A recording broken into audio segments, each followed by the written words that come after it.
ये फास्ट सेरेब्रियल लोकलाइजर की इमेज है। इसके अलावा इसमें कोई आपको इंफॉर्मेशन मिल पा रही है क्या? नहीं मिल पा रही है ना। ये देखो, ये सहज इमेज स्पाइन की हो गई, कॉर्ड भी दिख रहा है, डिस्क भी दिख रहा है, वर्टेब्रा भी दिख रहा है, लेकिन कंट्रास्ट है इसमें, टिश्यू डिफरेंशिएशन है नहीं। कोई भी पैथोलॉजी नहीं दिख पाएगी। ठीक है, इसमें टाइम शॉर्ट किया गया है टीआरटी। ये एक्चुअली जीआरई बेस्ड सीक्वेंस है, ग्रेडियंट बेस्ड टी1 वेटेड। ठीक है, इसको हम बोलते हैं एसपीजीआर। ठीक है, तो शॉर्ट टाइम में इमेज ली गई है, ये बहुत ही शॉर्ट टाइम में इमेज एक्वायर की गई है। ठीक है, और इसमें आपको मैसेज कुछ नहीं मिलेगा, बस ये है कि आपको एक ग्रॉस आइडिया मिल जाएगा कि एरिया कितना कवर करना चाहिए। जैसे ये वर्टेब्रा दिख रहा है, ये स्पाइनल प्रोसेस, तो राइट टू लेफ्ट इस पे आप प्लानिंग कर दोगे। ठीक है, अगर कॉर्नल की प्लानिंग करिए तो एंटीरियर टू पोस्टीरियर, लेकिन इसमें मैंने कल ये बताया था कि कॉर्नल की लोकलाइजर पे हम प्लानिंग कर सकते हैं, बट थोड़ा सा इसमें डाउट ये है कि पीछे कितना एडिमा जा रहा है, इसमें जब पैथोलॉजी पता ही नहीं चल रही तो इसको हम कट जाएगा। ठीक है, ब्रेन की प्लानिंग है, आप base of skull to vertex कर सकते हैं कार्पस कैलोजम के पैरेलल, तो ये लोकलाइजर। लेकिन अदर कोई फाइंडिंग इसमें दिख रही है? नहीं दिख रही है। ये सीक्वेंस कितने देर के अंदर, 32 सेकेंड के अंदर टोटल 15 इमेज एक्वायर की गई है, 32 सेकेंड के अंदर। ठीक है, लोकलाइजर ऐसे ही होता है, 5 एक्सियल हो गया, 5 सहज हो गया, 5 कॉर्नर हो गया। ठीक है, 21 इमेज है तो 7 करके ऐसे हम एक्वायर करते हैं। ठीक है, कुछ इमेजेस ज़्यादा या कम भी कर सकते हैं, सेटिंग में करनी होती है किस प्लेन में अच्छा दिखेगा। तो ये स्काउट के बारे में मैंने आपको बताया। अगर आपको जैसे सर्वाइकल की प्लानिंग करनी है, ठीक है, तो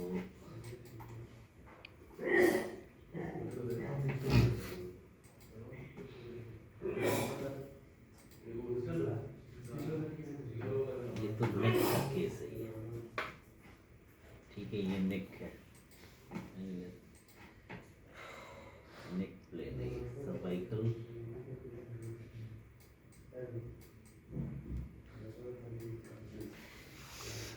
इसकी प्लानिंग आप किस पे करोगे? अगर आप सपोज करो कि ये आपका स्काउट है, तो इसके ऊपर ये वर्टेब्रा जहाँ से शुरू हो रहा है और वर्टेब्रा जहाँ पे खत्म हो रहा है।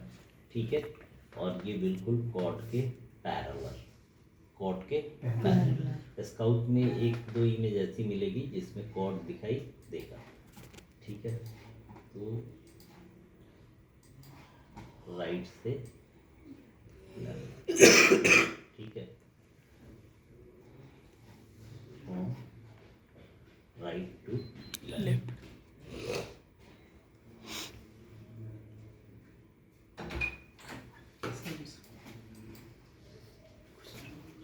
नंबर 1 है, 1 से। ठीक है, बैठेंगे स्काउट पे अपने। जब इस पे प्लानिंग करोगे आप, इसके ऊपर जब आप प्लानिंग करोगे तो इस पे आएगा फील्ड ओवरव्यू। कॉर्नल के पे प्लानिंग करेंगे राइट टू लेफ्ट, तो क्या मिलेगा? सेजाइटल। तो सेजाइटल के ऊपर क्या दिखाई देगा? Field of view. Field of view आपने कितना रखना है नंबर में? 30, यानी 30 लंबाई और 30 चौड़ाई। ठीक है, ये रखेंगे। अब इसमें आप देख सकते हैं FOB है 32, ये थोड़ा ज़्यादा क्योंकि ये फ्रैक्चर है तो ऊपर ज़्यादा लिया गया है। 5 4 3 2 1 लिक्विड का फ्रैक्चर है, इसमें 1-2 वर्टेब्रा ऊपर तक एक्वायर किया गया है, इसलिए 32 कर दिया गया। ठीक है, 4 mm की सिलाई थिकनेस, 1 की स्पेसिंग। ठीक है, स्टैंडर्ड 30 का FOB होता है। तो 32 × 32 का मतलब क्या होगा? एक आपका इसमें होगा फ्रीक्वेंसी और एक होगा फेज। तो फ्रीक्वेंसी FOB 32, फेज FOB भी 32। ठीक है, ये सुपीरियर इंफीरियर है, ये इंफीरियर। ठीक है, तो ये 32 × 32 तो आजकल जो नई मशीनें हैं उसमें फेज एफओवी फ्रीक्वेंसी एफओवी अलग अलग सेट करने को भी आता है। ठीक है, फेज एफओवी अलग, फ्रीक्वेंसी एफओवी अलग। तुम्हें दिख रहा है वहाँ से, तुम उधर जाके वीडियो में दिख रहा है। उधर जाओ और इधर देखो, पीछे बैठो। ठीक है, ये हो गया डन। तो ये क्या है, ये T2 weighted depend from right to left.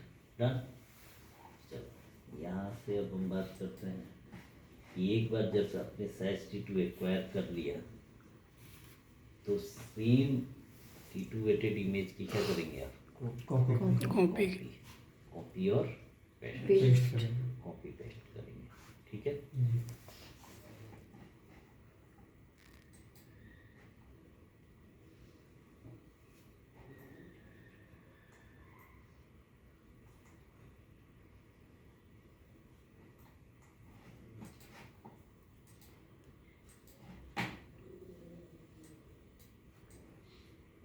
Like this. ठीक है,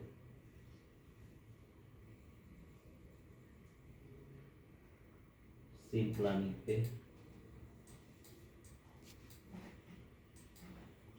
ये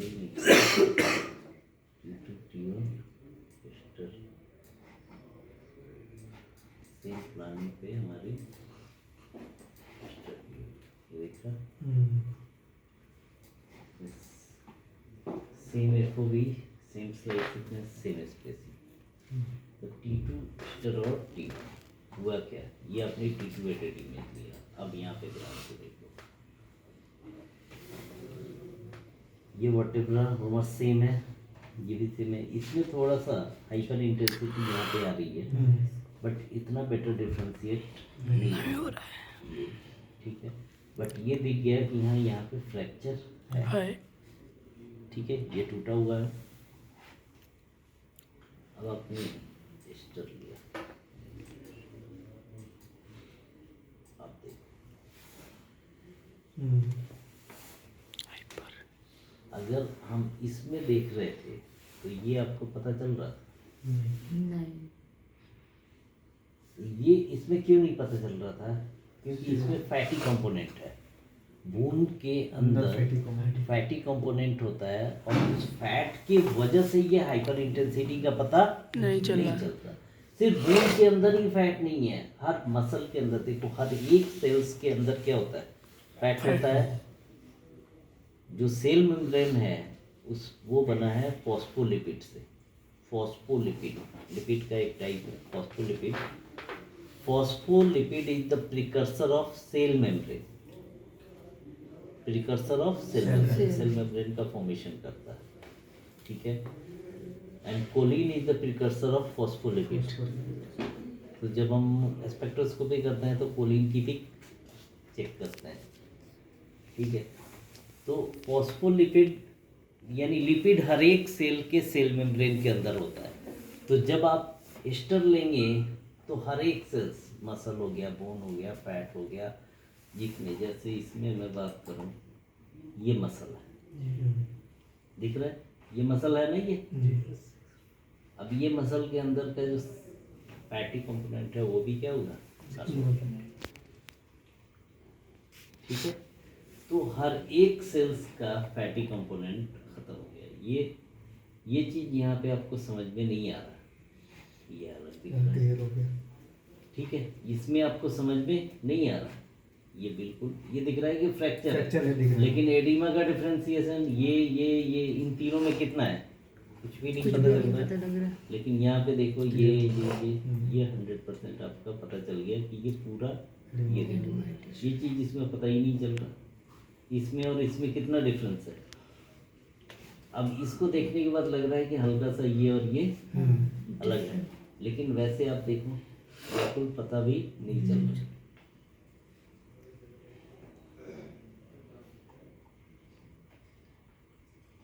ये देखो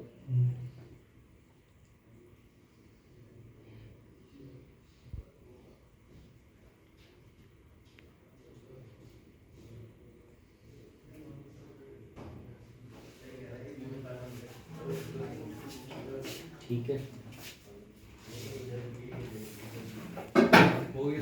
स्टर का इम्पोर्टेंस समझ में आया? स्टर का इम्पोर्टेंस समझ में आया? क्या सर फैट को कर देता बिल्कुल ही। फैट को नल कर दिया तो जहाँ कहीं पे भी एडिमा था वो बहुत ही बेटर यूटिलाइज होने लगा। अगर हम ये T280 को इतना बेटर समझ में हम नहीं आ रहा है तो स्पाइन के केस में एस्टर का बहुत बड़ा रोल है टू रूल आउट फ्रैक्चर और एडिमा। ये लॉन्ग बोन आप और भी जब देखेंगे कि बॉडी केसेस में बहुत सारी जगह पे एडिमा को सबसे बेस्ट मस्कुलर एडिमा बोनी एडिमा को चेक करने के लिए एस्टर का रोल है। ठीक है। अब हमारे पास एक और ऑप्शन है T1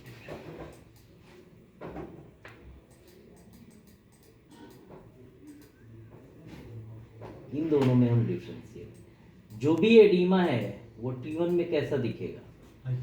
हाइपो दिखे। ये देखो ये देखो ये देखो ये देखो ये देखो ये हाइपो यानी क्या है? एडिमा। यानी ये क्या है? फ्रैक्चर है। ठीक है। तो ये हमारे को कंफर्म पता चल गया। अब देखो बाकी जगह बॉडी में देखते हैं इस पेशेंट के ये डिस्क है। ठीक है। तो ये थिकल सर पे माइल्ड कंप्रेशन क्यों है? मिनिमल डिस्क बल्ज है। ये देख ये आगे का जो स्पेस है पीछे का भी स्पेस अगर ये होता तो जितना आगे उतना ही पीछे तो ये हल्का सा क्या हुआ है? बल्ज हुआ है। तो स्पेस थोड़ा कम है। ये देख रहे ये भी स्पेस ये सारे स्पेस एंटीरियरली ये आपकी ब्लैक करके एंटीरियर लॉन्गिट्यूडनल लिगामेंट। तो इसलिए ये डिस्क को रोक रखा है बट ये थोड़ी सी बल्जिंग आगे भी हो रखी है बट फिर भी इसका न्यूक्लियस क्या है? प्रिजर्व है। न्यूक्लियस बचा हुआ है। ठीक है। तो ये जो न्यूक्लियस बचा हुआ है इसी की वजह से ये हाइपर इंटेंस दिख रहा है। T1 में हाइपर इंटेंस दिख रहा है। ठीक है। जहाँ जहाँ CSF है हाइपर ये हाइपो कॉर्ड इसमें कॉर्ड ठीक इसमें कॉर्ड हाइपो है इसमें कॉर्ड हाइपर है। जैसे ब्रेन हमारा ग्रे मैटर हाइपो दिखता है और T1 में हाइपर सेम थिंग है। मसल आप देखिए सिर्फ CSF देख के नहीं पहचानना है। T1 और T2 वेटेड में मसल भी देखना है। ये साइड से मसल हाइपो है हाइपर दिख रहा है। T1 वेटेड T2 मसल से भी पहचानना है सिर्फ CSF से नहीं पहचानना है। देखो मुझे भी पता है एक बार बता देने से 100% चीज़ें क्लियर नहीं होती लेकिन फ़र्क कहाँ पे आता है? एक बार बताया और बच्चों ने 50 बार इसको रिवीजन कर लिया उसी दिन तो अगले दिन आओ तो वो एक ही बार में बता देते हैं। हमें लगता है कि यह एक ही बार बताया तो डिफरेंस आप लोग ही क्रिएट करते हो। समझाता तो सबको एक ही बराबर ठीक है लेकिन जिस बैच में बताने के बाद बच्चे विगरसली डिस्कशन करते हैं वो बैच अच्छा कर जाता है। ठीक है। ये मसल है हाइपो है हाइपर है हाइपो है। ठीक है। ये हाइपर ये हाइपो ठीक है। ये चीज़ देखो ये हाइपो है वही चीज़ T2। अब मैंने क्या देखा T2 देख लिया और एस्टर देख लिया। ये कॉर्नर एस्टर ये दिख रहा है वट एवर की हाइट और ये हाइट दिख रहा है और ये भी दिख रहा है कि अलाइनमेंट ऊपर जो है राइट साइड कोलैप्स है या लेफ्ट साइड कोलैप्स है किस साइड कोलैप्स है। ठीक है। एंटीरियरली कोलैप्स ज़्यादा है पोस्टीरियरली वर्टेब्रल हाइट मेंटेन है। ये पीछे जो ये दोनों आपके क्या हैं ये पेडिकल उसके बाद इधर ट्रांसवर्स प्रोसेस तो इसमें भी एडिमा बायलैटरली है और पीछे जाएं तो ये स्पाइनल प्रोसेस भी इस जगह तक एडिमेटर। ठीक है।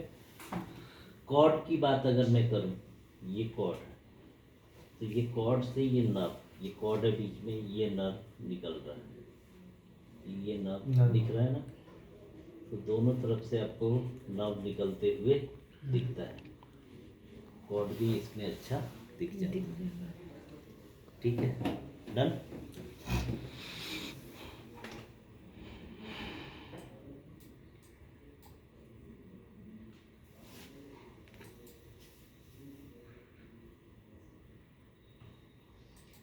अब एक बार आपके पास T2 आ गया तो आप प्लानिंग करोगे कॉर्नर के।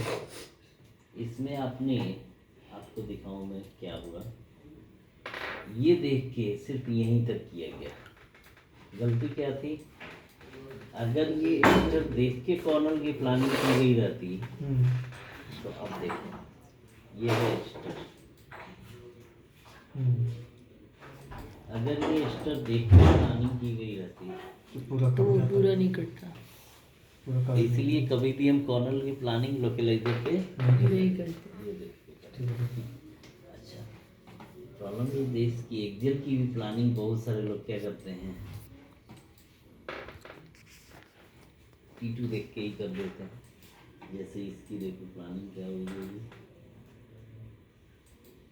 ठीक है, इसकी प्लानिंग हालांकि फिर भी सही हुई है, ठीक है, कि ये बाई मिस्टेक ये कवर हो गया, बट आइडिया नहीं है, ये देखो, ठीक है।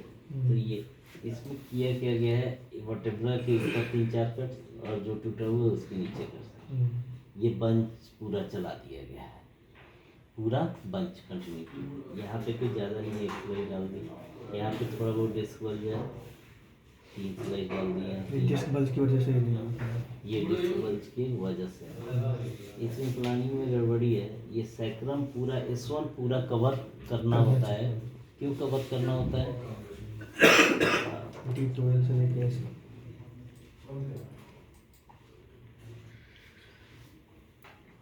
इसके ऊपर प्लानिंग देखते हैं। ये SI जॉइंट आपका बेटर कवर होना चाहिए, ठीक है। तो S1 अगर आप ये नीचे तक ज़्यादा कवर नहीं करेंगे तो ये चीज़ें आपकी सैक्रम और इलियट एलियन जॉइंट बना के ये सैक्रोइलियट जॉइंट, जॉइंट तो ये चीज़ आपको प्रॉपर विजुलाइज नहीं होगी।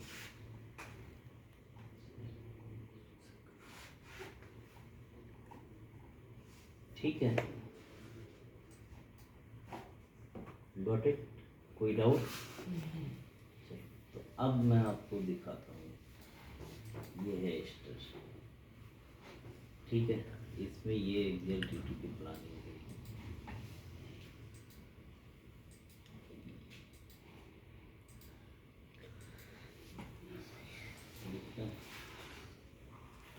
तो हमें क्या करना चाहिए, ये अगर यहाँ पे टूटा हुआ है तो और ऊपर ये वर्टेब्रा कम से कम पूरा कवर करना चाहिए, क्योंकि ये स्पाइनस प्रोसेस इस वर्टेब्रा के पेडिकल, लेमाइना और फेसेट को भी इन्वॉल्व कर रहा है कि नहीं कर रहा है।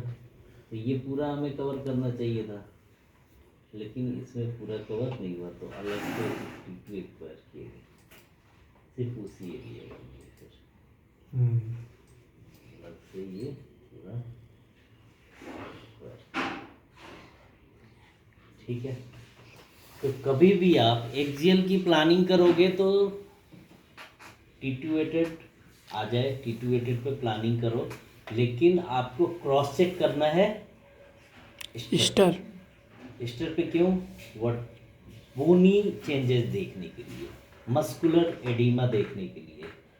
पेशेंट को पेन है, वर्टेब्रा में कोई दिक्कत नहीं है, कॉर्ड में कोई दिक्कत नहीं है, डिस्क में कोई दिक्कत नहीं है, राइट टू लेफ्ट आप ऐसे किया तो देखा कि यहाँ पे पूरा एक एडिमा पड़ा है, मांस पड़ा है, कोई सिस्ट पड़ा है, उसकी वजह से उसको पेन है। ठीक है, तो आप एस्टर देखे बगैर एक्सियल की प्लानिंग कंप्लीट नहीं कर सकते। T2 एस्टर, T1 और कॉर्नल एस्टर चारों को क्रॉस चेक करना है एक्सियल चलाने से पहले। एक्सियल T2 आ गया, एक्सियल की प्लानिंग शुरू कर दो। एस्टर और T1 कॉपी कर दिया, कॉर्नल उसके ऊपर आया, प्लान कर दिया। अब ये 4 सीक्वेंस आपके चल रहे हैं, तब तक T2 आ चुका है। एक्सियल की T2 की प्लानिंग आप सहज पे स्टार्ट कर दो, लेकिन जब एस्टर आ जाए तो एस्टर पे क्रॉस चेक करो, T1 आ जाए T1 पे क्रॉस चेक करो, कॉर्नल एस्टर आ जाए कॉर्नल एस्टर पे क्रॉस चेक करो, फिर उसको डन करके स्टार्ट करो। क्रॉस चेक करना आपने 3 प्लेन लोकेलाइजर लिया, सेजाइटल में T2-8 प्लान कर दी, सेव कर दिया, स्कैन स्टार्ट हो गया। स्कैन चल रहा है, 2 मिनट का सीक्वेंस है, 1.5 मिनट का है, जो भी ये चल रहा है। उसके बाद आपने उसी साइज T2 से एस्टर और T1 कॉपी कर दिया। अब ये 3 सीक्वेंस आपके हैं जो चल रहे हैं, 2-2 मिनट के भी रखो तो 6 मिनट का टाइम है आपके पास। उसके बाद T2 आ गया तो कॉर्नल की प्लानिंग कर दी, लेकिन कॉर्नल कब चलाना है, जब एस्टर आ गया, एस्टर पे क्रॉस चेक कर लो तब, ठीक है। उसके बाद आप एक्जेल में T2 एटेड की प्लानिंग T2 पे ही शुरू कर दो, लेकिन एस्टर से क्रॉस चेक करना है, T1 से भी क्रॉस चेक करना है और कॉर्नल एस्टर पे ही। उसके बाद में एक्जेल की प्लानिंग करनी। ठीक है। एक्जेल की प्लानिंग जब हम करते हैं तो कॉर्नल पे क्या चेक करते हैं, ये जैसे ये बिल्कुल सेंटर में होना चाहिए। कभी कभी ये बंच जो रखते हैं इधर चला जाता है, इधर रहता है, ये कॉर्ड के पैरेलल, डिस्क के पैरेलल नहीं रहता, ऑब्लिक हो जाता है, ऐसे होता है, ये ऐसे होता है, तो वैसे नहीं होना चाहिए। ठीक है।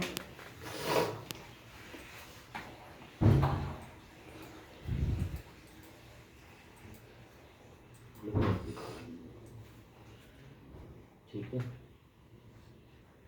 इधर वर्टेब्रल बॉडी में कोई चेंजेस नहीं है, कोई एडिमा नहीं है, तो हमने कोई कट्स उस पर नहीं लिया।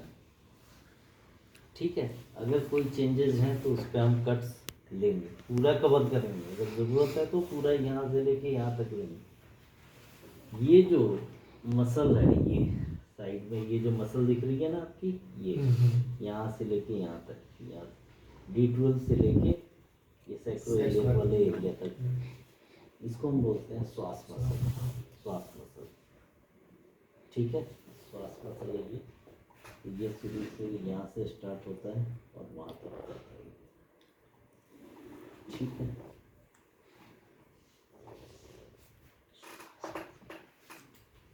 एक्जेल की प्लानिंग एक बार फिर से रिपीट करते हैं।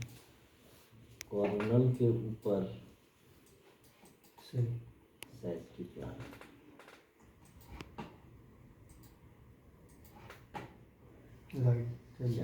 अब मेरी बात सुनो, इस पे जब भी प्लानिंग आपको देखनी है ना, तो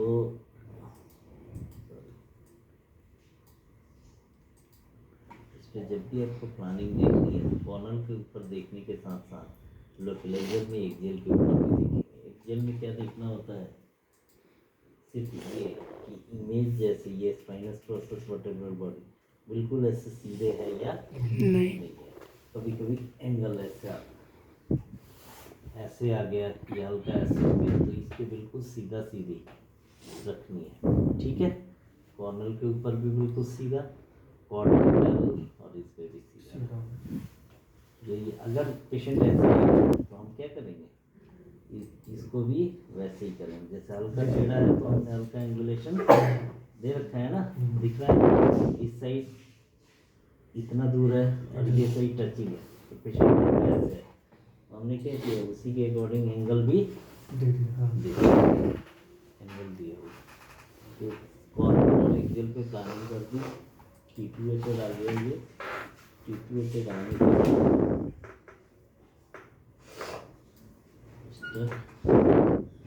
और T1। ठीक है। कोई डाउट? कॉर्नर लिस्टर और एक्जेल में T2 और T1, ये प्लानिंग करने के बाद स्लैश T2 पे कॉर्नर की प्लानिंग।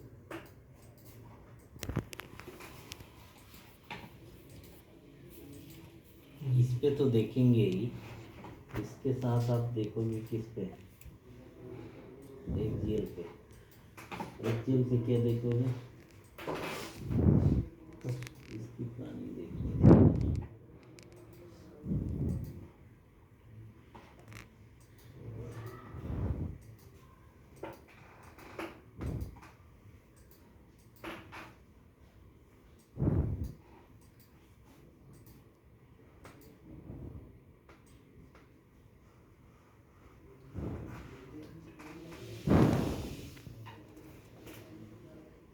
ठीक है।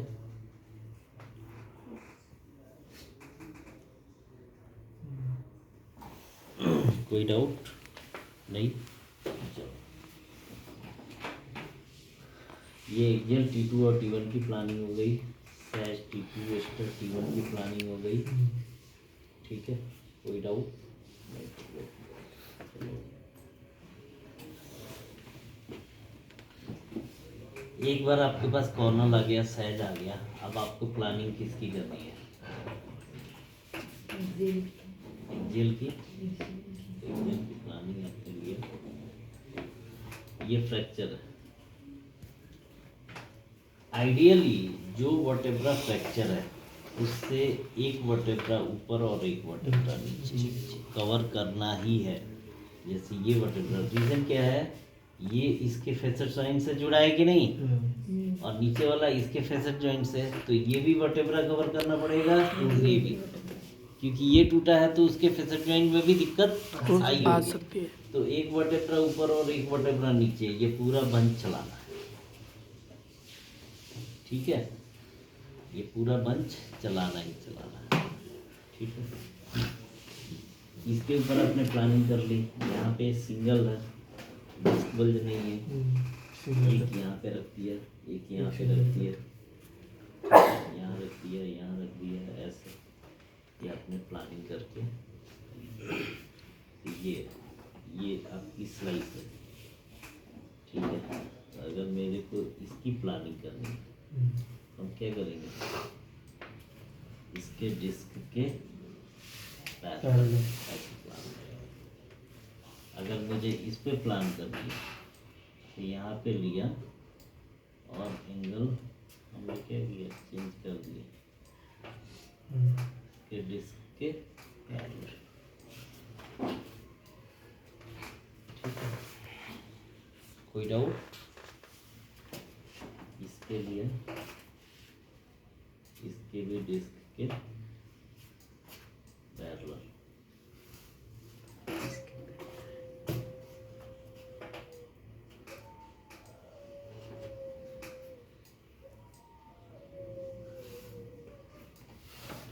ठीक है, इसके लिए लिया, यहाँ पे एक स्लाइस डाली और डिस्क के पैरेलल बिल्कुल।